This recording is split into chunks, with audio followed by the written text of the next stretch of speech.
आशुतोष शशांक शेखर चंद्रमौलि चिदंबरा। कोटि कोटि प्रणाम शंभु, कोटि नमन दिगंबरा। श्री शिवाय नमस्तुभ्यम। आप सभी भक्तों पर भगवान भोलेनाथ और माता पार्वती की कृपा सदैव बनी रहे। आज की वीडियो में आप सुनेंगे शिव महापुराण का दूसरा अध्याय। शिव महापुराण के पहले अध्याय में आपने सुना किस प्रकार से शिव महापुराण की कथा सुनने मात्र से चंचुला और बिंदुक का उद्धार हुआ था। और आज के अध्याय में आप सुनेंगे किस प्रकार से महर्षि सूत जी शौनक आदि ऋषियों को शिव महापुराण की कथा सुनने के नियम बता रहे हैं। श्रोता किस प्रकार के नियमों का पालन करें अगर वो शिव महापुराण की कथा सुनना चाहते हैं तो। लेकिन देखिए, ये जो विधि सूत जी बता रहे हैं शौनक आदि ऋषियों से, ये उन श्रोताओं के लिए है जो कि शिव महापुराण का पाठ काफ़ी बड़े तौर पर करवाते हैं, मतलब विद्वान ब्राह्मण इत्यादि बुलाकर। और जब शिव महापुराण की कथा सुनी जाती है तब इन नियमों का पालन करना चाहिए। अगर आप मोबाइल पर सुन रहे हैं तो आपको इन सभी नियमों का पालन करने की कोई आवश्यकता नहीं है। और हाँ, बहुत से लोगों के प्रश्न आए हैं कि क्या पीरियड्स में शिव महापुराण की कथा हम मोबाइल से सुन सकते हैं। देखिए, मोबाइल पर आप कोई भी मंत्र सुन सकते हैं, पीरियड्स में कोई समस्या नहीं होती है। बस आप स्वयं से शिव महापुराण का पाठ पीरियड्स में नहीं कर सकते हैं। तो मोबाइल पर आप कोई भी मंत्र सुन सकते हैं, पाठ सुन सकते हैं, इसमें कोई भी परेशान होने की आवश्यकता नहीं है। तो पूरे भक्ति भाव से इस पावन कथा का श्रवण करते हैं। शौनक जी कहते हैं, हे महाप्राज्ञ व्यास शिष्य सूत जी, आपको नमस्कार है। आप धन्य हैं, शिव भक्तों में श्रेष्ठ है और आपके महान गुण वर्णन करने योग्य है। अब आप कल्याणमय शिव पुराण के श्रवण की विधि बतलाइए, जिससे सभी श्रोताओं को संपूर्ण उत्तम फल की प्राप्ति हो सके। सूत जी ने कहा, मुने शौनक, अब मैं तुम्हें संपूर्ण फल की प्राप्ति के लिए शिव पुराण के श्रवण की विधि बता रहा हूँ। पहले किसी ज्योतिषी को बुलाकर दान मान से संतुष्ट करके अपने सहयोगी लोगों के साथ बैठकर बिना किसी विघ्न बाधा के कथा की समाप्ति होने के उद्देश्य से शुद्ध मुहूर्त का अनुसंधान कराएं और प्रयत्न पूर्वक देश देश में स्थान स्थान पर यह संदेश भेजें कि हमारे यहाँ शिव पुराण की कथा होने वाली है। अपने कल्याण की इच्छा रखने वाले लोगों को उसे सुनने के लिए अवश्य पधारना चाहिए। कुछ लोग भगवान श्री हरि की कथा से बहुत दूर पड़ गए हैं और कितने ही स्त्री शूद्र आदि भगवान शंकर की कथा कीर्तन से वंचित रहते हैं। उन सबको भी सूचना हो जाए ऐसा प्रबंध करना चाहिए। देश देश में जो भगवान शिव के भक्त हैं तथा शिव कथा के कीर्तन और श्रवण के लिए उत्सुक हो, उन सबको आदर पूर्वक बुलवाना चाहिए और आए हुए लोगों को सब प्रकार से आदर सत्कार करना चाहिए। शिव मंदिर में, तीर्थ में, वन प्रांत में अथवा घर में शिव पुराण की कथा सुनने के लिए उत्तम स्थान का निर्माण कराना चाहिए। केले के खंभों से सुशोभित एक ऊंचा कथा मंडप तैयार कराएं।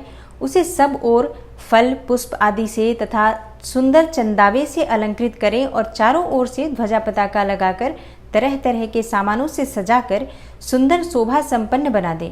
भगवान शिव के प्रति सब प्रकार से उत्तम भक्ति करनी चाहिए, वही सब तरह से आनंद का विधान करने वाली है। परमात्मा भगवान शंकर के लिए दिव्य आसन का निर्माण कराना चाहिए तथा कथावाचक के लिए भी एक ऐसा ही दिव्य आसन बनाना चाहिए जो उनके लिए सुखद हो सके। मुने, नियम पूर्वक कथा सुनने वाले श्रोताओं के लिए भी यथा योग्य सुंदर स्थानों की व्यवस्था करनी चाहिए। अन्य लोगों के लिए साधारण स्थान ही रखने चाहिए। जिसके मुख से निकली हुई वाणी देहधारियों के लिए कामधेनु के समान अभिष्ट फल देने वाली होती है, उस पुराण वेत्ता विद्वान वक्ता के प्रति तुच्छ बुद्धि कभी नहीं करनी चाहिए। संसार में जन्म तथा गुणों के कारण बहुत से गुरु होते हैं, परंतु उन सब में पुराणों का ज्ञाता विद्वान ही परम गुरु माना जाता है। पुराण वेत्ता पवित्र, दक्ष, ईर्ष्या पर विजय पाने वाला, साधु और दयालु होना चाहिए। ऐसा प्रवचन कुशल विद्वान इस पुण्यमयी कथा को कहे। सूर्योदय से आरंभ करके 3:30 पहर तक उत्तम बुद्धि वाले विद्वान पुरुष को शिव पुराण की कथा सम्यक रीति से बांचनी चाहिए।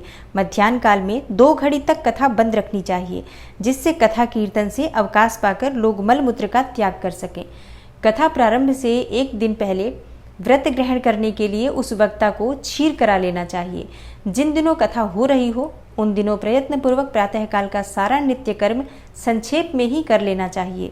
वक्ता के पास उसकी सहायता के लिए एक दूसरा वैसा ही विद्वान स्थापित करना चाहिए, वह भी सब प्रकार के संशयों को निवृत्त करने में समर्थ और लोगों को समझाने में कुशल हो। कथा में आने वाले विघ्नों की निवृत्ति के लिए गणेश जी का पूजन करें। उसके बाद कथा के स्वामी भगवान शिव की तथा विशेषतः शिव पुराण की पुस्तक की भक्तिभाव से पूजा करें। तत्पश्चात उत्तम बुद्धि वाला श्रोता तन मन से शुद्ध एवं प्रसन्न चित्त हो, आदर पूर्वक शिवपुराण की कथा सुने। जो वक्ता और श्रोता अनेक प्रकार के कर्मों में भटक रहे हों, काम आदि 6 विकारों से युक्त हों, स्त्री में आसक्ति रखते हों और पाखंड पूर्ण बातें करते हों, वे पुण्य के भागी नहीं होते। जो लौकिक चिंता तथा धन गृह एवं पुत्र आदि की चिंता को छोड़कर कथा में मन लगाए रहते हैं, उन शुद्ध बुद्धि पुरुषों को उत्तम फल की प्राप्ति होती है। जो श्रोता श्रद्धा और भक्ति से युक्त होते हैं, दूसरे कर्मों में मन नहीं लगाते और मौन रहकर कथा का श्रवण करते हैं, पवित्र एवं उद्वेग शून्य होते हैं, वे ही पुण्य के भागी होते हैं।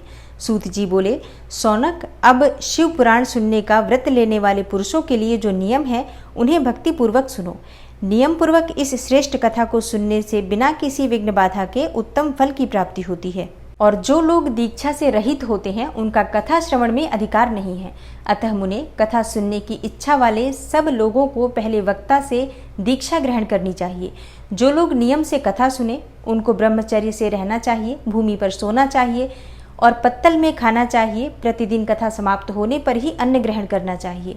जिसमें शक्ति हो, वह पुराण की समाप्ति तक उपवास करके शुद्धता पूर्वक भक्ति भाव से उत्तम शिव पुराण को सुने। इस कथा का व्रत लेने वाले पुरुष को प्रतिदिन एक ही बार हविष्यान्न भोजन करना चाहिए। जिस प्रकार से कथा श्रवण का नियम सुखपूर्वक सध सके, वैसे ही करना चाहिए। गरिष्ठ अन्न, दाल, जला हुआ भोजन, अन्न, सेम, मसूर और भाव दूषित तथा बासी अन्न को खाकर कथाव्रती पुरुष कभी इस कथा को न सुने। जिसने कथा का व्रत ले रखा हो, वह पुरुष प्याज, लहसुन, हींग, गाजर, मादक वस्तु तथा आमिष कही जाने वाली वस्तुओं को त्याग दे। कथा का व्रत लेने वाला पुरुष काम, क्रोध आदि 6 विकारों को, ब्राह्मणों की निंदा को तथा पतिव्रता और साधु संतों की निंदा को भी त्याग दे। कथाव्रती पुरुष प्रतिदिन सत्य, शौच, दया, मौन, सरलता, विनय तथा हार्दिक उदारता, इन सद्गुणों को सदा अपनाए रहे। श्रोता निष्काम हो या सकाम, वह नियम पूर्वक कथा सुने। इस कथा का श्रवण करने से सकाम पुरुष अपनी अभिष्ट कामना को प्राप्त करता है और निष्काम पुरुष मोक्ष पा लेता है।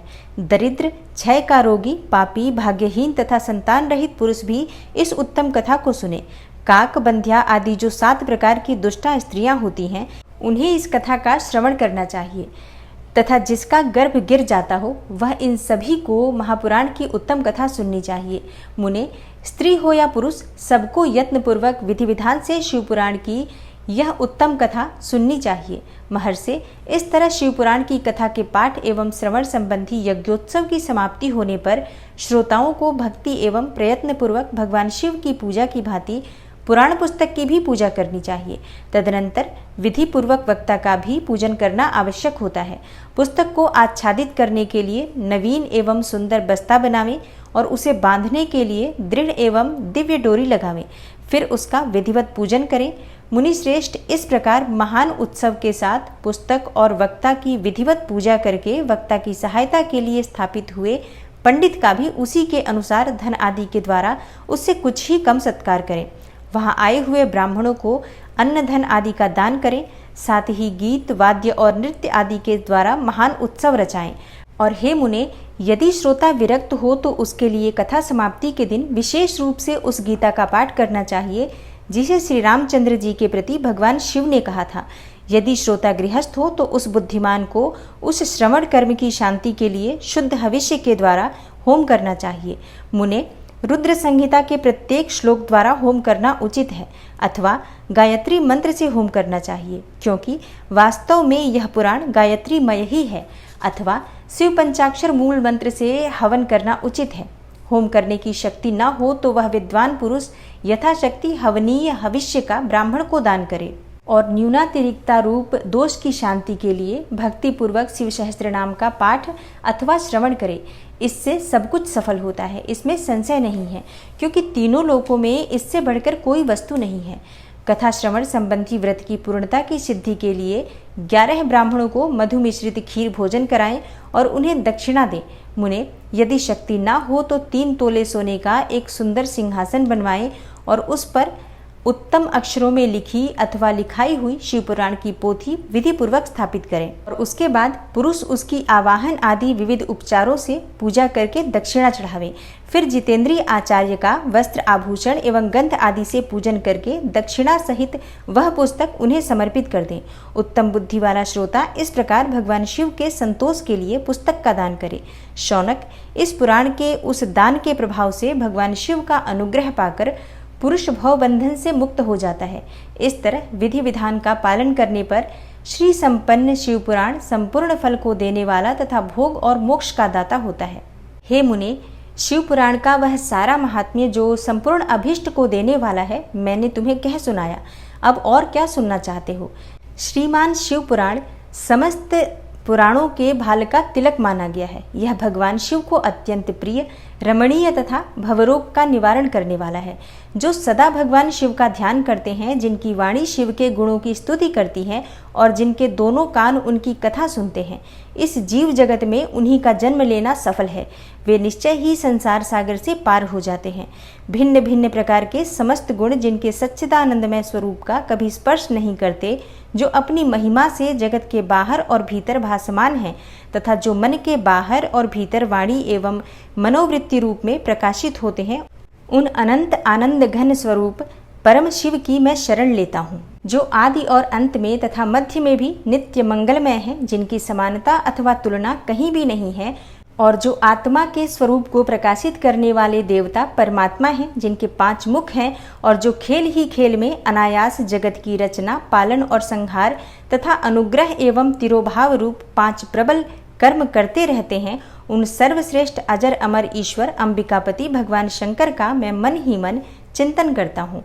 व्यास जी कहते हैं, जो धर्म का महान क्षेत्र है और जहाँ गंगा यमुना का संगम हुआ है, उस परम पुण्यमय प्रयाग में जो ब्रह्मलोक का मार्ग है, सत्यव्रत में तत्पर रहने वाले महातेजस्वी महाभाग महात्मा मुनियों ने एक विशाल ज्ञान यज्ञ का आयोजन किया। उस ज्ञान यज्ञ का समाचार सुनकर पौराणिक शिरोमणि व्यास शिष्य महामुनि सूत जी वहां मुनियों का दर्शन करने के लिए आए। सूत जी को आते देख वे सब मुनि उस समय हर्ष से खिल उठे और अत्यंत प्रसन्न चित्त से उन्होंने उनका विधिवत स्वागत सत्कार किया। तत्पश्चात उन प्रसन्न महात्माओं ने उनकी विधिवत स्तुति करके विनयपूर्वक हाथ जोड़कर उनसे इस प्रकार कहा, सर्वज्ञ विद्वान रोमहर्षण जी, आपका भाग्य बड़ा भारी है। इसी से आपने व्यास जी के मुख से अपनी प्रसन्नता के लिए ही संपूर्ण पुराण विद्या प्राप्त की, इसलिए आप आश्चर्य स्वरूप कथाओं के भंडार हैं। ठीक उसी तरह जैसे रत्नाकर समुद्र बड़े बड़े सारभूत रत्नों का आगार है, तीनों लोकों में भूत वर्तमान और भविष्य तथा और भी जो कोई वस्तु है वह आपसे अज्ञात नहीं है। आप हमारे सौभाग्य से इस यज्ञ का दर्शन करने के लिए यहाँ पधार गए हैं और इसी ब्याज से हमारा कुछ कल्याण करने वाले हैं, क्योंकि आपका आगमन निरर्थक नहीं हो सकता। हमने पहले भी आपसे शुभाशुभ तत्व का पूरा पूरा वर्णन सुना है, किंतु उससे तृप्ति नहीं होती, हमें उसे सुनने की बारंबार इच्छा होती है। उत्तम बुद्धि वाले सूत जी, इस समय हमें एक ही बात सुननी है। यदि आपका अनुग्रह हो तो गोपनीय होने पर भी आप उस विषय का वर्णन करें। घोर कलयुग आने पर मनुष्य पुण्य कर्म से दूर रहेंगे, दुराचार में फंस जाएंगे और सबके सब सत्यभाषण से मुंह फेर लेंगे, दूसरों की निंदा में तत्पर रहेंगे, पराये धन को हड़प लेने की इच्छा करेंगे, उनका मन पराई स्त्रियों में आसक्त होगा तथा वे दूसरे प्राणियों की हिंसा किया करेंगे, अपने शरीर को ही आत्मा समझेंगे, मूढ़, नास्तिक और पशु बुद्धि रखने वाले होंगे, माता पिता से द्वेष रखेंगे, ब्राह्मण लोभ रूपी ग्राह्य के ग्रास बन जाएंगे, वेद बेचकर जीविका चलाएंगे, धन का उपार्जन करने के लिए ही विद्या का अभ्यास करेंगे और मद से मोहित रहेंगे, अपनी जाति के कर्म छोड़ देंगे, प्रायः दूसरों को ठगेंगे, तीनों काल की संध्योपासना से दूर रहेंगे और ब्रह्म ज्ञान से शून्य होंगे। समस्त क्षत्रिय भी स्वधर्म का त्याग करने वाले होंगे, कुसंगी, पापी और व्यभिचारी होंगे, उनमें शौर्य का अभाव होगा, वे कुत्सित चौर्य कर्म से जीविका चलाएंगे, शूद्रों का सा बर्ताव करेंगे और उनका चित्त काम का किंकर बना रहेगा। वैश्य संस्कार भ्रष्ट, स्वधर्म त्यागी, कुमार्गी, धनोपार्जन परायण तथा नाप तौल में अपनी कुत्सित वृत्ति का परिचय देने वाले होंगे। इसी तरह शूद्र ब्राह्मणों के आचार में तत्पर होंगे, उनकी आकृति उज्ज्वल होगी, अर्थात वे अपना कर्म धर्म छोड़कर उज्ज्वल वेशभूषा से विभूषित हो व्यर्थ घूमेंगे। वे स्वभावतः ही अपने धर्म का त्याग करने वाले होंगे, उनके विचार धर्म के प्रतिकूल होंगे, वे कुटिल और द्विज निंदक होंगे। यदि धनी हुए तो कुकर्म में लग जाएंगे, विद्वान हुए तो वाद विवाद करने वाले होंगे और अपने को कुलीन मानकर चारों वर्णों के साथ वैवाहिक संबंध स्थापित करेंगे।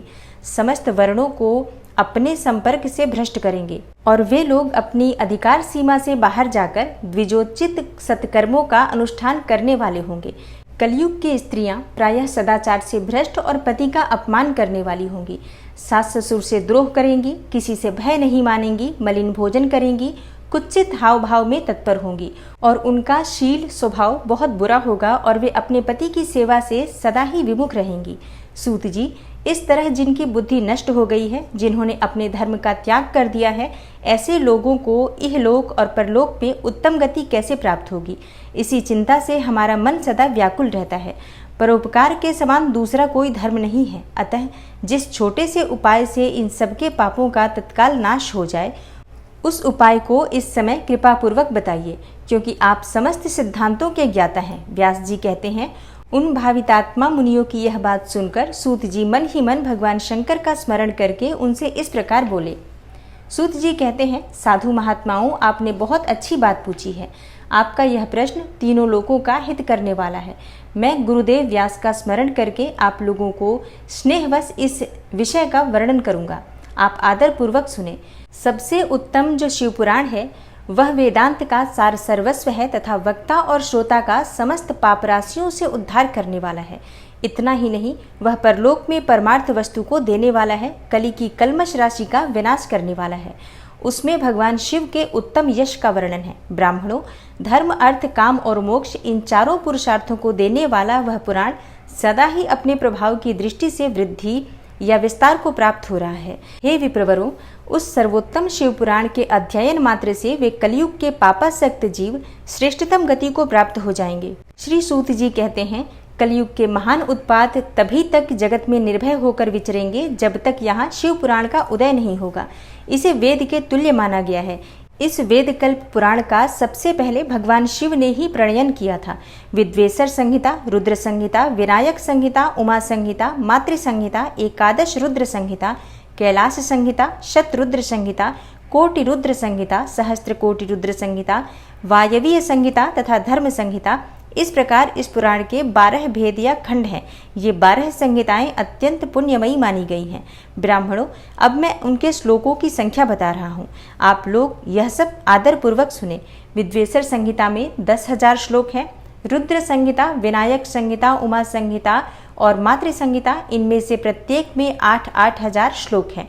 ब्राह्मणों, एकादश रुद्र संहिता में 13,000, कैलाश संहिता में 6,000, शतरुद्र संहिता में 3,000, कोटि रुद्र संहिता में 9,000, सहस्त्र कोटि रुद्र संहिता में 11,000, वायवीय संहिता में 4,000 तथा धर्म संहिता में 12,000 श्लोक हैं। इस प्रकार मूल शिव पुराण की श्लोक संख्या 1 लाख है, परंतु व्यास जी ने इसे 24,000 श्लोकों में संक्षिप्त कर दिया है। पुराणों की क्रम संख्या के विचार से इस शिव पुराण का स्थान चौथा है। इसमें 7 संहिताएं हैं। पूर्व काल में भगवान शिव ने श्लोक संख्या की दृष्टि से 100 करोड़ श्लोकों का एक ही पुराण ग्रंथ ग्रथित किया था। सृष्टि के आदि में निर्मित हुआ वह पुराण साहित्य अत्यंत विस्तृत था। फिर द्वापर आदि युगों में द्वैपायन, व्यास आदि महर्षियों ने जब पुराण का 18 भागों में विभाजन कर दिया, उस समय संपूर्ण पुराणों का संक्षिप्त स्वरूप केवल 4 लाख श्लोकों का रह गया। उस समय उन्होंने शिव पुराण का 24,000 श्लोकों में प्रतिपादन किया। यही इसके श्लोकों की संख्या है। यह वेद तुल्य पुराण 7 संहिताओं में बटा हुआ है। इसकी पहली संहिता का नाम है विद्वेश्वर संहिता, दूसरी रुद्र संहिता समझनी चाहिए, तीसरी का नाम शतरुद्र संहिता, चौथी का कोटि रुद्र संहिता, पांचवी का उमा संहिता, छठी का कैलाश संहिता और 7वीं का नाम वायवीय संहिता है। इस प्रकार ये 7 संहिताएं मानी गई हैं। इन 7 संहिताओं से युक्त दिव्य शिव पुराण वेद के तुल्य प्रामाणिक तथा सबसे उत्कृष्ट गति प्रदान करने वाला है। यह निर्मल शिव पुराण भगवान शिव के द्वारा ही प्रतिपादित है। इसे शैव शिरोमणि भगवान व्यास ने संक्षेप से संकलित किया है। यह समस्त जीव समुदाय के लिए उपकारक, त्रिविध तापों का नाश करने वाला, तुलना रहित एवं सत्पुरुषों को कल्याण प्रदान करने वाला है। इसमें वेदांत विज्ञानमय प्रधान तथा निष्कपट निष्काम धर्म का प्रतिपादन किया गया है। यह पुराण ईर्ष्या रहित अंतःकरण वाले विद्वानों के लिए जानने की वस्तु है। इसमें श्रेष्ठ मंत्र समूहों का संकलन है तथा धर्म, अर्थ और काम इस त्रिवर्ग की प्राप्ति के साधन का भी वर्णन है। यह उत्तम शिव पुराण समस्त पुराणों में श्रेष्ठ है। वेद वेदांत से वैद्य रूप में विलसित परम वस्तु परमात्मा का इसमें गान किया गया है। जो बड़े आदर से इसे पढ़ता और सुनता है वह भगवान शिव का प्रिय होकर परम गति को प्राप्त कर लेता है। व्यास जी कहते हैं, सूत जी का यह वचन सुनकर वे सब महर्षि बोले, अब आप हमें वेदांत सार सर्वस्वरूप अद्भुत शिव पुराण की कथा सुनाइए। तब सूत जी ने कहा, आप सब महर्षिगण रोग शोक से रहित कल्याणमय भगवान शिव का स्मरण करके पुराण प्रवर शिव पुराण की जो वेद के सार तत्व से प्रकट हुआ है कथा सुनिए। शिव पुराण में भक्ति, ज्ञान और वैराग्य इन तीनों का प्रीतिपूर्वक गान किया गया है और वेदांत वेद्य सद्वस्तु का विशेष रूप से वर्णन है। इस वर्तमान कल्प में जब सृष्टि कर्म आरंभ हुआ था, उन दिनों 6 कुलों के महर्षि परस्पर वाद विवाद करते हुए कहने लगे, अमुक वस्तु सबसे उत्कृष्ट है और अमुक नहीं। उनके इस विवाद ने अत्यंत महान रूप धारण कर लिया। तब वे सब के सब अपनी शंका के समाधान के लिए सृष्टिकर्ता अविनाशी ब्रह्मा जी के पास गए और हाथ जोड़कर विनय भरी वाणी में बोले, हे प्रभु, आप संपूर्ण जगत को धारण करने वाले, पोषण करने वाले तथा समस्त कारणों के भी कारण हैं। हम यह जानना चाहते हैं कि संपूर्ण तत्वों से परे परात्पर पुराण पुरुष कौन है। ब्रह्मा जी ने कहा, जहाँ से मन सहित वाणी उन्हें न पाकर लौट आती है तथा जिनसे ब्रह्मा, विष्णु, रुद्र और इंद्र आदि से युक्त यह संपूर्ण जगत समस्त भूतों एवं इंद्रियों के साथ पहले प्रकट हुआ है, वे ही ये देव, महादेव, सर्वज्ञ एवं संपूर्ण जगत के स्वामी हैं। यही सबसे उत्कृष्ट हैं। भक्ति से ही इनका साक्षात्कार होता है, दूसरे किसी उपाय से कहीं इनका दर्शन नहीं होता। रुद्र, हरि, हर तथा अन्य देवेश्वर सदा उत्तम भक्ति भाव से उनका दर्शन करना चाहते हैं। भगवान शिव में भक्ति होने से मनुष्य संसार बंधन से मुक्त हो जाता है और देवता के कृपा प्रसाद से उनमें भक्ति होती है और भक्ति से ही देवता का कृपा प्रसाद प्राप्त होता है। ठीक उसी तरह जैसे यहाँ अंकुर से बीज और बीज से अंकुर पैदा होता है। इसलिए तुम सब ब्रह्मर्षि भगवान शंकर का कृपा प्रसाद प्राप्त करने के लिए भूतल पर जाकर वहाँ सहस्त्रों वर्षों तक चालू रहने वाले एक विशाल यज्ञ का आयोजन करो। इन यज्ञपति भगवान शिव की ही कृपा से वेदोक्त विद्या के सारभूत साध्य साधन का ज्ञान होता है। शिव पद की प्राप्ति ही साध्य है, उनकी सेवा ही साधन है तथा उनके प्रसाद से जो नित्य नैमित्तिक आदि फलों की ओर से निष्प्रिय होता है वही साधक है। वेदोक्त कर्म का अनुष्ठान करके उसके महान फल को भगवान शिव के चरणों में समर्पित कर देना ही परमेश्वर पद की प्राप्ति है। यही सालोक्य आदि के क्रम से प्राप्त होने वाली मुक्ति है। उन पुरुषों की भक्ति के अनुसार उन सबको उत्कृष्ट फल की प्राप्ति होती है। उस भक्ति के साधन अनेक प्रकार के हैं जिनका साक्षात महेश्वर ने ही प्रतिपादन किया है। उनमें से सारभूत साधन को संक्षिप्त करके मैं बता रहा हूँ। कान से भगवान के नाम, गुण और लीलाओं का श्रवण, वाणी द्वारा उनका कीर्तन तथा मन के द्वारा उनका मनन, इन तीनों को महान साधन कहा गया है। तात्पर्य यह कि महेश्वर का श्रवण, कीर्तन और मनन करना चाहिए। यह श्रुति का वाक्य हम सबके लिए प्रमाणभूत है। इसी साधन से संपूर्ण मनोरथों की सिद्धि में लगे हुए आप लोग परम साध्य को प्राप्त हों। लोग प्रत्यक्ष वस्तु को आंखों से देखकर उसमें प्रवृत्त होते हैं, परंतु जिस वस्तु का कहीं भी प्रत्यक्ष दर्शन नहीं होता उसे श्रवणेन्द्रिय द्वारा जान सुनकर मनुष्य उसकी प्राप्ति के लिए चेष्टा करता है। अतः पहला साधन श्रवण ही है।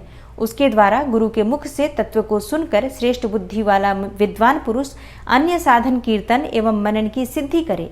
क्रमशः मनन पर्यंत इस साधन की अच्छी तरह साधना कर लेने पर उसके द्वारा सालोक्य आदि के क्रम से धीरे धीरे भगवान शिव का संयोग प्राप्त होता है। पहले सारे अंगों के रोग नष्ट हो जाते हैं, फिर सब प्रकार का लौकिक आनंद भी विलीन हो जाता है। भगवान शंकर की पूजा, उनके नामों के जप तथा उनके गुण, रूप, विलास और नामों का युक्तिपरायण चित्त के द्वारा जो निरंतर परिशोधन या चिंतन करता है उसी को मनन कहा गया है। वह महेश्वर की कृपा दृष्टि से उपलब्ध होता है। उसे समस्त श्रेष्ठ साधनों में प्रधान या प्रमुख कहा गया है। सूत जी कहते हैं, मुनीश्वरों, इस साधन का महात्म्य बताने के प्रसंगों से मैं आप लोगों के लिए एक प्राचीन वृतांत का वर्णन करूंगा। उसे ध्यान देकर आप सुने। बहुत समय पहले की बात है। पराशर मुनि के पुत्र मेरे गुरु व्यास देव जी सरस्वती नदी के सुंदर तट पर तपस्या कर रहे थे। एक दिन सूर्य तुल्य तेजस्वी विमान से यात्रा करते हुए भगवान सनत कुमार अकस्मात वहां जा पहुंचे। उन्होंने मेरे गुरु को वहां देखा। वे ध्यान में मग्न थे। उससे जगने पर उन्होंने ब्रह्मपुत्र सनत कुमार जी को अपने सामने उपस्थित देखा। देखकर वे बड़े वेग से उठे और उनके चरणों में प्रणाम करके मुनि ने उन्हें अर्घ्य दिया और देवताओं के बैठने योग्य आसन भी अर्पित किया। तब प्रसन्न हो भगवान सनत कुमार विनीत भाव से खड़े हुए व्यास जी से गंभीर वाणी में बोले, मुने, तुम सत्य वस्तु का चिंतन करो। वह सत्य पदार्थ भगवान शिव ही है जो तुम्हारे साक्षात्कार के विषय होंगे। भगवान शंकर का श्रवण, कीर्तन, मनन ये 3 महत्तर साधन कहे गए हैं। ये तीनों ही वेद सम्मत हैं।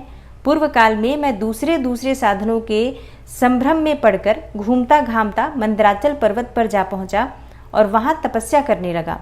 तदनंतर महेश्वर शिव की कृपा से भगवान नंदिकेश्वर वहां आए। उनकी मुझ पर बड़ी दया थी। वे सबके साक्षी तथा शिव गणों के स्वामी भगवान नंदिकेश्वर मुझे स्नेहपूर्वक मुक्ति का उत्तम साधन बताते हुए बोले, भगवान शंकर का श्रवण, कीर्तन और मनन ये तीनों साधन वेद सम्मत हैं और मुक्ति के साक्षात कारण हैं। यह बात स्वयं भगवान शिव ने मुझसे कही है। अतः ब्रह्मन, तुम श्रवणादि तीनों साधनों का ही अनुष्ठान करो। व्यास जी से बारंबार ऐसा कहकर अनुगामियों सहित ब्रह्मपुत्र सनत कुमार परम सुंदर ब्रह्मधाम को चले गए। इस प्रकार पूर्व काल के इस उत्तम वृतांत का मैंने संक्षेप में वर्णन किया है। तब ऋषि बोले, हे सूत जी, श्रवणादि तीनों साधनों को आपने मुक्ति का उपाय बताया है, किंतु जो श्रवण आदि तीनों साधनों में असमर्थ हो वह मनुष्य किस उपाय का अवलंबन करके मुक्त हो सकता है? किस साधनभूत कर्म के द्वारा बिना यत्न के ही मोक्ष मिल सकता है? सूत जी कहते हैं, शौनक, जो श्रवण, कीर्तन और मनन इन तीनों साधनों के अनुष्ठान में समर्थ न हो वह भगवान शंकर के लिंग एवं मूर्ति की स्थापना करके नित्य उसकी पूजा करे तो संसार सागर से पार हो सकता है। वंचना अथवा छल न करते हुए अपनी शक्ति के अनुसार धनराशि ले जाए और उसे शिवलिंग अथवा शिव मूर्ति की सेवा के लिए अर्पित कर दे। साथ ही निरंतर उस लिंग एवं मूर्ति की पूजा भी करे। उसके लिए भक्तिभाव से मंडप, गोपुर, तीर्थ, मठ एवं क्षेत्र की स्थापना करे तथा उत्सव रचाए। वस्त्र, गंध, पुष्प, धूप, दीप तथा पुआ और शाक आदि व्यंजनों से युक्त भांति भांति के भक्ष्य भोजन अन्न नैवेद्य के रूप में समर्पित करे। छत्र, ध्वजा, व्यजन, चामर तथा अन्य अंगों सहित राजोपचार की भांति सब सामान भगवान शिव के लिंग एवं मूर्ति को चढ़ाए। प्रदक्षिणा, नमस्कार तथा यथाशक्ति जप करे। आवाहन से लेकर विसर्जन तक सारा कार्य प्रतिदिन भक्तिभाव से संपन्न करे। इस प्रकार शिवलिंग अथवा शिव मूर्ति में भगवान शंकर की पूजा करने वाला पुरुष यदि श्रवणादि साधनों का अनुष्ठान ना करे तो भी भगवान शिव की प्रसन्नता से सिद्धि प्राप्त कर लेता है। पहले के बहुत से महात्मा पुरुष लिंग तथा शिव मूर्ति की पूजा करने मात्र से भवबंधन से मुक्त हो चुके हैं। ऋषियों ने पूछा, मूर्ति में ही सर्वत्र देवताओं की पूजा होती है, लिंग में नहीं, परंतु भगवान शिव की पूजा सब जगह मूर्ति और लिंग में भी क्यों की जाती है? सूत जी ने कहा, मुनीश्वरों, तुम्हारा यह प्रश्न तो बड़ा ही पवित्र और अत्यंत अद्भुत है। इस विषय में महादेव जी ही वक्ता हो सकते हैं। दूसरा कोई पुरुष कभी और कहीं भी इसका प्रतिपादन नहीं कर सकता। इस प्रश्न के समाधान के लिए भगवान शिव ने जो कुछ कहा है और उसे मैंने गुरु जी के मुख से जिस प्रकार सुना है उसी तरह क्रमशः वर्णन करूंगा। एकमात्र भगवान शिव ही ब्रह्म रूप होने के कारण निष्कल, निराकार कहे गए हैं। रूपवान होने के कारण उन्हें सकल भी कहा गया है, इसलिए वे सकल और निष्कल दोनों ही हैं। भगवान शिव के निष्कल निराकार होने के कारण ही उनकी पूजा का आधारभूत लिंग भी निराकार ही प्राप्त हुआ है, अर्थात शिवलिंग शिव के निराकार स्वरूप का प्रतीक है। इसी तरह शिव के सकल या साकार होने के कारण उनकी पूजा का आधारभूत विग्रह साकार प्राप्त होता है, अर्थात शिव का साकार विग्रह उनके साकार स्वरूप का प्रतीक है। सकल और अकल समस्त अंग आकार सहित साकार और अंग आकार से सर्वथा रहित निराकार रूप होने से ही वे ब्रह्म शब्द से कहे जाने वाले परमात्मा हैं। यही कारण है कि सब लोग लिंग निराकार और मूर्ति साकार दोनों ही में सदा भगवान शिव की पूजा करते हैं। और शिव से भिन्न जो दूसरे देवता हैं वे साक्षात ब्रह्म नहीं हैं, इसलिए कहीं भी उनके लिए निराकार लिंग नहीं उपलब्ध होता। पूर्व काल में बुद्धिमान ब्रह्मपुत्र सनत कुमार मुनि ने मंदराचल पर नंदकेश्वर से इसी प्रकार का प्रश्न किया था। सनत कुमार बोले, भगवान शिव से भिन्न जो देवता हैं उन सबकी पूजा के लिए सर्वत्र प्रायः वेर यानी मूर्ति ही अधिक संख्या में देखा और सुना जाता है। केवल भगवान शिव की ही पूजा में लिंग और वेर दोनों का उपयोग देखने में आता है। अतः कल्याणमय नंदिकेश्वर, इस विषय में जो तत्व की बात हो उसे मुझे इस प्रकार बताइए जिससे अच्छी तरह समझ में आ जाए। नंदिकेश्वर ने कहा, निष्पाप ब्रह्म कुमार, आपके इस प्रश्न का हम जैसे लोगों के द्वारा कोई उत्तर नहीं दिया जा सकता, क्योंकि यह गोपनीय विषय है और लिंग साक्षात ब्रह्म का प्रतीक है। तथापि आप शिव भक्त हैं, इसलिए इस विषय में भगवान शिव ने जो कुछ बताया है उसे ही आपके समक्ष कहता हूँ। भगवान शिव ब्रह्म स्वरूप और निष्कल निराकार हैं, इसलिए उन्हीं की पूजा में निष्कल लिंग का उपयोग होता है। संपूर्ण वेदों का यही मत है। सनत कुमार बोले, महाभाग योगिंद्र, आपने भगवान शिव तथा दूसरे देवताओं के पूजन में लिंग और वेर के प्रचार का जो रहस्य विभाग पूर्वक बताया है वह यथार्थ है। इसलिए लिंग और वेर की आदि उत्पत्ति का जो उत्तम वृतांत है उसी को मैं इस समय सुनना चाहता हूँ। लिंग के प्राकट्य का रहस्य सूचित करने वाला प्रसंग मुझे सुनाइए। इसके उत्तर में नंदिकेश्वर ने भगवान महादेव के निष्कल स्वरूप लिंग के आविर्भाव का प्रसंग सुनाना आरंभ किया। उन्होंने ब्रह्मा तथा विष्णु के विवाद, देवताओं की व्याकुलता एवं चिंता, देवताओं का दिव्य कैलाश शिखर पर गमन, उनके द्वारा चंद्रशेखर महादेव का स्तवन, देवताओं से प्रेरित हुए महादेव जी का ब्रह्मा और विष्णु के विवाद स्थल में आगमन तथा दोनों के बीच में निष्कल आदि अंतरहित भीषण अग्निस्तंभ के रूप में उनका आविर्भाव आदि प्रसंगों की कथा कही। तदनंतर श्री ब्रह्मा और विष्णु दोनों के द्वारा उस ज्योतिर्मय स्तंभ की ऊंचाई और गहराई का थाह लेने की चेष्टा और केतकी पुष्प के शाप वरदान आदि के प्रसंग भी सुनाए। नंदिकेश्वर कहते हैं, तदनंतर वे दोनों ब्रह्मा और विष्णु भगवान शंकर को प्रणाम करके दोनों हाथ जोड़ उनके दाएं बाएं भाग में चुपचाप खड़े हो गए। फिर उन्होंने वहां साक्षात प्रकट पूजनीय महादेव जी को श्रेष्ठ आसन पर स्थापित करके पवित्र पुरुष वस्तुओं द्वारा उनका पूजन किया। दीर्घ काल तक अविकृत भाव से सुस्थिर रहने वाली वस्तुओं को पुरुष वस्तु कहते हैं और अल्प काल तक ही टिकने वाली क्षणभंगुर वस्तुएं प्राकृत वस्तु कहलाती हैं। इस तरह वस्तुओं के दो भेद जानने चाहिए। किन पुरुष वस्तुओं से उन्होंने भगवान शिव का पूजन किया यह बताया जाता है। हार, नुपुर, केयूर, किरीट, मणिमय कुंडल, यज्ञोपवीत, उत्तरीय वस्त्र, पुष्पमाला, रेशमी वस्त्र, हार, मुद्रिका, पुष्प, तांबुल, कपूर, चंदन एवं अगरू का अनुलेप, धूप, दीप, श्वेत छत्र, व्यजन, ध्वजा, चंवर तथा अन्यान्य दिव्य उपहारों द्वारा जिनका वैभव वाणी और मन की पहुंच से परे था, जो केवल पशुपति परमात्मा के ही योग्य थे और जिन्हें पशु बद्ध जीव कदापि नहीं पा सकते, उन दोनों ने अपने स्वामी महेश्वर का पूजन किया। सबसे पहले वहां ब्रह्मा और विष्णु ने भगवान शंकर की पूजा की। इससे प्रसन्न होकर भक्ति पूर्वक भगवान शिव ने वहां नम्र भाव से खड़े हुए उन दोनों देवताओं से मुस्कुरा कर कहा। महेश्वर बोले, पुत्रों, आज का दिन एक महान दिन है। इसमें तुम्हारे द्वारा जो आज मेरी पूजा हुई है, इससे मैं तुम लोगों पर बहुत प्रसन्न हूँ। इसी कारण यह दिन परम पवित्र और महान से महान होगा। आज की यह तिथि शिवरात्रि के नाम से विख्यात होकर मेरे लिए परम प्रिय होगी। इसके समय में जो मेरे लिंग, निष्कल अंग आकृति से रहित निराकार स्वरूप के प्रतीक, वेर सकल साकार स्वरूप के प्रतीक विग्रह की पूजा करेगा, वह पुरुष जगत की सृष्टि और पालन आदि कार्य भी कर सकता है। जो शिवरात्रि को दिन रात निराहार रहकर एवं जितेंद्रिय रहकर अपनी शक्ति के अनुसार निश्चल भाव से मेरी यथोचित पूजा करेगा, उसको मिलने वाले फल का वर्णन सुनो। 1 वर्ष तक निरंतर मेरी पूजा करने पर जो फल मिलता है, वह सारा फल केवल शिवरात्रि को मेरा पूजन करने से मनुष्य तत्काल प्राप्त कर लेता है। जैसे पूर्ण चंद्रमा का उदय समुद्र की वृद्धि का अवसर है, उसी प्रकार यह शिवरात्रि तिथि मेरे धर्म की वृद्धि का समय है। इस तिथि में मेरी स्थापना आदि का मंगलमय उत्सव होना चाहिए। पहले मैं जब ज्योतिर्मय स्तंभ रूप में प्रकट हुआ था, वह समय मार्गशीर्ष मास में आर्द्रा नक्षत्र से युक्त पूर्णमासी या प्रतिपदा है। जो पुरुष मार्गशीर्ष मास में आर्द्रा नक्षत्र होने पर पार्वती सहित मेरा दर्शन करता है अथवा मेरी मूर्ति या लिंग की ही झांकी करता है, वह मेरे लिए कार्तिकेय से भी अधिक प्रिय होता है। उस शुभ दिन को मेरे दर्शन मात्र से पूरा फल प्राप्त होता है। यदि दर्शन के साथ साथ मेरा पूजन भी किया जाए तो इतना अधिक फल प्राप्त हो जाता है कि उसका वाणी द्वारा वर्णन नहीं हो सकता।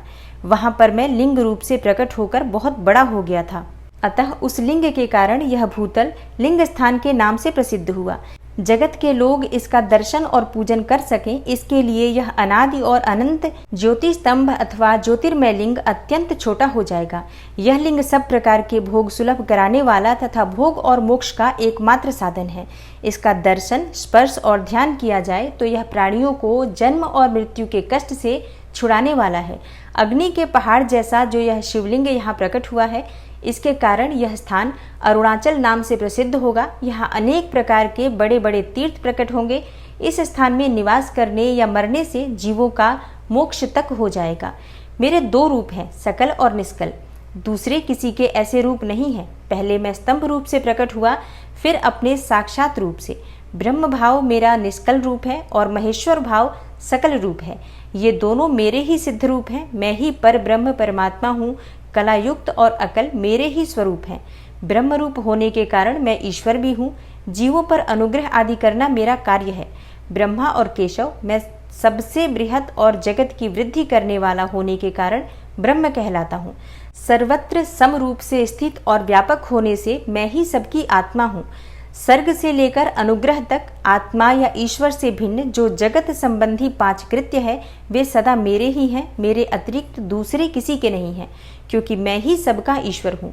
पहले मेरी ब्रह्म रूपता का बोध कराने के लिए निष्कल लिंग प्रकट हुआ था। फिर अज्ञात ईश्वर तत्व का साक्षात्कार कराने के निमित्त मैं साक्षात जगदीश्वर ही सकल रूप में तत्काल प्रकट हो गया। अतः मुझमें जो ईशत्व है उसे ही मेरा सकल रूप जानना चाहिए, तथा जो यह मेरा निष्कल स्तंभ है वह मेरे ब्रह्म स्वरूप का बोध कराने वाला है। यह मेरा ही लिंग चिन्ह है। तुम दोनों प्रतिदिन यहाँ आकर इसका पूजन करो। यह मेरा ही स्वरूप है और मेरे सामीप्य की प्राप्ति कराने वाला है। लिंग और लिंगी में नित्य अभेद होने के कारण मेरे इस लिंग का महान पुरुषों को भी पूजन करना चाहिए। मेरे एक लिंग की स्थापना करने का यह फल बताया गया है कि उपासक को मेरी समानता की प्राप्ति हो जाती है। यदि एक के बाद दूसरे शिवलिंग की भी स्थापना कर दी गई, तब तो उपासक को फल रूप से मेरे साथ एकत्व यानी सायुज्य मोक्ष रूप फल प्राप्त होता है। प्रधानतया शिवलिंग की ही स्थापना करनी चाहिए। मूर्ति की स्थापना उसकी अपेक्षा गौण कर्म है। शिवलिंग के अभाव में सब ओर से सवेर मूर्ति युक्त होने पर भी वह स्थान क्षेत्र नहीं कहलाता है। ब्रह्मा और विष्णु ने पूछा, प्रभो, सृष्टि आदि 5 कृत्यों के लक्षण क्या है? यह हम दोनों को बताइए। भगवान शिव बोले, मेरे कर्तव्यों को समझना अत्यंत गहन है, तथापि मैं कृपा पूर्वक तुम्हें उनके विषय में बता रहा हूँ। ब्रह्मा और अच्युत, सृष्टि, पालन, संहार, तिरोभाव और अनुग्रह, ये 5 ही मेरे जगत संबंधी कार्य हैं जो नित्य सिद्ध हैं, और संसार की रचना का जो आरंभ है उसी को सर्ग या सृष्टि कहते हैं। मुझसे पालित होकर सृष्टि का सुस्थिर रूप से रहना ही उसकी स्थिति है।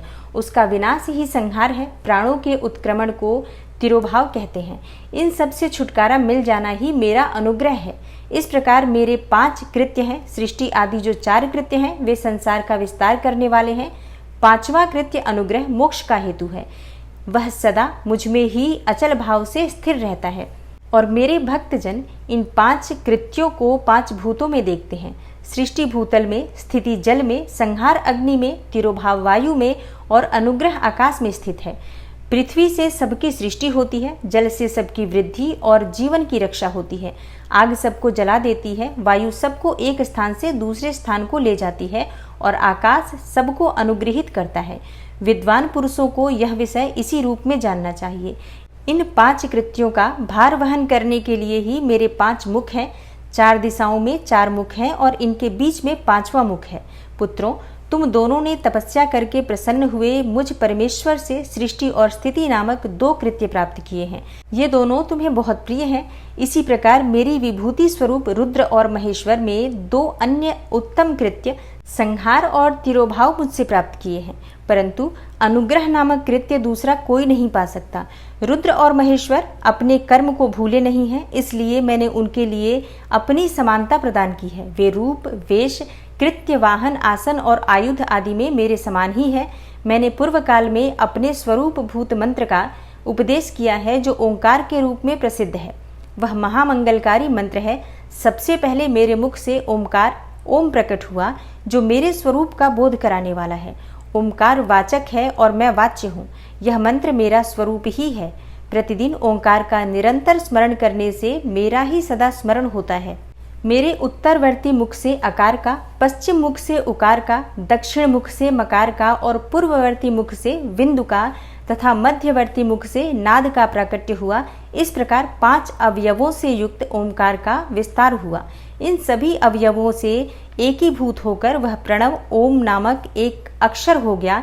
यह नाम रूपात्मक सारा जगत तथा वेद उत्पन्न स्त्री पुरुष वर्ग रूप दोनों कुल इसी प्रणव मंत्र से व्याप्त हैं। यह मंत्र शिव और शक्ति दोनों का बोधक है। इसी से पंचाक्षर मंत्र की उत्पत्ति हुई है, जो मेरे सकल रूप का बोधक है। वह अकारादि क्रम से मकारादि क्रम से क्रमशः प्रकाश में आया है। ओम नमः शिवाय यह पंचाक्षर मंत्र है। इस पंचाक्षर मंत्र से मातृका वर्ण प्रकट हुए हैं, जो 5 भेदों वाले हैं। उसी से शिरो मंत्र सहित त्रिपदा गायत्री का प्राकट्य हुआ है।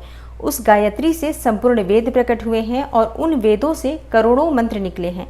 उन मंत्रों से भिन्न भिन्न कार्यों की सिद्धि होती है, परंतु इस प्रणव एवं पंचाक्षर से संपूर्ण मनोरथों की सिद्धि होती है। इस मंत्र समुदाय से भोग और मोक्ष दोनों सिद्ध होते हैं। मेरे सकल स्वरूप से संबंध रखने वाले सभी मंत्रराज साक्षात भोग प्रदान करने वाले और शुभ कारक मोक्षप्रद हैं। नंदिकेश्वर कहते हैं, तदनंतर जगदम्बा पार्वती के साथ बैठे हुए गुरुवर महादेव जी ने उत्तराभिमुख बैठे हुए ब्रह्मा और विष्णु को पर्दा करने वाले वस्त्र से आच्छादित करके उनके मस्तक पर अपना कर कमल रखकर धीरे धीरे उच्चारण करके उन्हें उत्तम मंत्र का उपदेश किया। मंत्र तंत्र में बताई हुई विधि के पालन पूर्वक 3 बार मंत्र का उच्चारण करके भगवान शिव ने उन दोनों शिष्यों को मंत्र की दीक्षा दी और फिर उन शिष्यों ने गुरु दक्षिणा के रूप में अपने आप को ही समर्पित कर दिया और दोनों हाथ जोड़कर उनके समीप खड़े हो उन देवेश्वर जगत गुरु का स्तवन किया। ब्रह्मा और विष्णु बोले, प्रभो आप निष्कल रूप हैं, आपको नमस्कार है। आप निष्कल तेज से प्रकाशित होते हैं, आपको नमस्कार है। आप सबके स्वामी हैं, आपको नमस्कार है। आप सर्वात्मा को नमस्कार है, अथवा सकल स्वरूप आप महेश्वर को नमस्कार है। आप प्रणव के वाच्यार्थ हैं, आपको नमस्कार है। आप प्रणव लिंग वाले हैं, आपको नमस्कार है। सृष्टि पालन संहार तिरोभाव और अनुग्रह करने वाले आपको नमस्कार है। आपके 5 मुख हैं, आप परमेश्वर को नमस्कार है। पंच ब्रह्म स्वरूप 5 कृत्य वाले आपको नमस्कार है। आप सबके आत्मा हैं, ब्रह्म हैं, आपके गुण और शक्तियां अनंत हैं, आपको नमस्कार है। आपके सकल और निष्कल 2 रूप हैं, आप सद्गुरु एवं शंभु हैं, आपको नमस्कार है। इन पद्यों द्वारा अपने गुरु महेश्वर की स्तुति करके ब्रह्मा और विष्णु ने उनके चरणों में प्रणाम किया। महेश्वर बोले, आर्द्रा नक्षत्र से युक्त चतुर्दशी को प्रणव का जप किया जाए तो वह अक्षय फल देने वाला होता है। सूर्य की संक्रांति से युक्त महा आर्द्रा नक्षत्र में एक बार किया हुआ प्रणव जप कोटि गुना जप का फल देता है। मृगशिरा नक्षत्र का अंतिम भाग तथा पुनर्वसु का आदि भाग पूजा होम और तर्पण आदि के लिए सदा आर्द्रा के समान ही होता है, यह जानना चाहिए। मेरा या मेरे लिंग का दर्शन प्रभात काल में ही, प्रातः और संगव मध्याह्न के पूर्व काल में करना चाहिए। मेरे दर्शन या पूजन के लिए चतुर्दशी तिथि निशीत व्यापिनी अथवा प्रदोष व्यापिनी लेनी चाहिए, क्योंकि परिवर्तिनी तिथि से संयुक्त चतुर्दशी की ही प्रशंसा की जाती है। पूजा करने वालों के लिए मेरी मूर्ति तथा लिंग दोनों समान है, फिर भी मूर्ति की अपेक्षा लिंग का स्थान ऊंचा है। इसलिए मुमुक्षु पुरुषों को चाहिए कि वे वेर यानी कि मूर्ति से भी श्रेष्ठ समझकर लिंग का ही पूजन करें। लिंग का ओमकार मंत्र से और वेर का पंचाक्षर मंत्र से पूजन करना चाहिए। शिवलिंग की स्वयं ही स्थापना करके अथवा दूसरों से भी स्थापना करवाकर उत्तम द्रव्यमय उपचारों से पूजा करनी चाहिए। इससे मेरा पद सुलभ हो जाता है। इस प्रकार अपने दोनों शिष्यों को यानी कि ब्रह्मा और विष्णु को उपदेश देकर भगवान शिव वहीं अंतर्ध्यान हो गए। ओम नमः शिवाय। आज के शिव महापुराण की कथा का यहीं पर समापन करते हैं और कल हम जानेंगे कि किस प्रकार से शिवलिंग की स्थापना करनी चाहिए, किस द्रव्य से शिवलिंग की स्थापना करनी चाहिए और किस प्रकार से शिवलिंग की पूजा करनी चाहिए। तो कल की कथा में आपसे फिर मुलाकात होगी। तब तक के लिए नमस्कार।